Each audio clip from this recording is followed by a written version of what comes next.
Hey everybody, it's Brock and we got a brand new episode of All About. Today we're not talking about a fish nor a coral, but a snail. We're learning all about the bumblebee snails. The bumblebee snails usually cost about $2 each to get one. Tank size, it doesn't matter. They can be in tanks as small as a nano to as big as a 300-gallon reef. The most important thing is making sure they have plenty of food to eat. A typical tank for these snails is a deep sand bed and plenty of live rock while they can go scavenging and just traveling around throughout their life. Care level for these snails is super easy. You should have no problem taking care of them, whether you are a beginner in this hobby or an expert. They're also a very peaceful snail. They're very tiny, so you do not have to worry about them tumbling over corals or messing up your rock structure like a turbo snail will. Reef compatibility is a definite yes. They eat algae off the rocks. They go after leftover food and dead organisms in the tank. So if you're someone that feeds plenty of food like mysis, pellets, flakes, don't worry about a piece not getting eaten or some pieces floating to the bottom, because once the lights go out, these bumblebees will come out and take care of it for you. They also eat detritus, and I know everyone hates dealing with that, especially at the beginning. So they'll go in there, they can clean that sand bed up, make it all nice and pretty and white. On top of all that, they're also a snail that can burrow in the sand, usually looking for worms. So if you get plenty of them in there, them burrowing in and out of the sand bed will keep it nice and pretty too. So this snail is truly a jack of all trades. They will not go after your corals, so you do not have to worry about picking certain corals or sticking with just LPS or SPS. They will not mess with them. A plus is big because of their tiny size.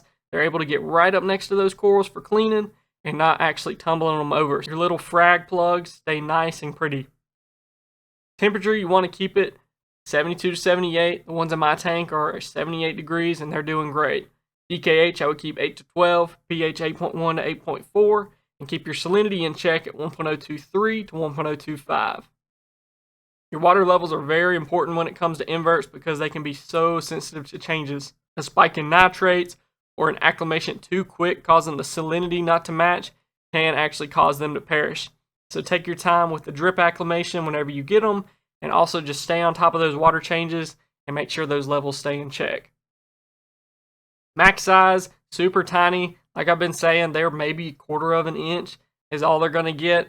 They stay small in those little tiny shells, so you will not have to worry about them getting too big, knocking stuff over, or just becoming too big for your nano tank. Colors are what draw a lot of people to buying these snails. They have that black and yellow alternating stripes, which really catch your eye, and also where the name comes from. Diet, they are an omnivore. So from earlier, you can see they just eat about everything you need them to. One thing to keep in mind is if the tank begins to run out of things for the snail to eat, they are carnivores, so you can't expect them to go after your other snails. I've caught mine attacking my turbo snails that had turned over at one point. They were all over him, so I ended up flipping him back over so he could get away. And then I ended up putting him a few more pellets and flakes around the tank. That way they could go eat those up and stop messing with my other snails in the tank. Now, a really big question people ask is, can they eat vermitid snails? So, as you know, my tank recently has been overran with them. You can see it in the All About video I did on them a few months ago. And so I've had these bumblebee snails in the tank for about 4 months now, and I can already tell a huge difference. There are a lot less spider webs around the tank that they spew out, and my corals are expanding out so much bigger because those vermitids aren't bothering them anymore. So I really believe they will go after them and eat your vermitid snails. Just keep in mind, they eat all kinds of stuff, so do not expect them to only go after that one thing. They're going to eat what they want to eat, but usually they will eventually get to what you're needing them to eat. Bumblebee snails come from all over the Indo-Pacific region.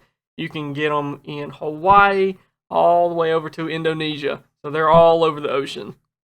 Snails in general can be very easy to reproduce in the tank. So don't be surprised if you see a group of bumblebee snails added and a few months down the line, you start to see tons of tiny little shells crawling around. Most won't survive just because they get eaten by other organisms in the tank, but it's still really cool to see. For compatibility, just ask, but I'm telling you, they can really go with anything. Just keep in mind, if not fed well, they can go carnivore on your other slower inverts. And that'll do it for the Bumblebee Snails. Hope this gives you a good, quick overview of the snails to decide if you can put them in your tank or not. If you have any additional details in your experience, please leave them down below as it helps future viewers learn from you too. Don't forget to like and subscribe, and I hope everybody has a great rest of your week. Stay safe, be kind, and I'll see y'all later.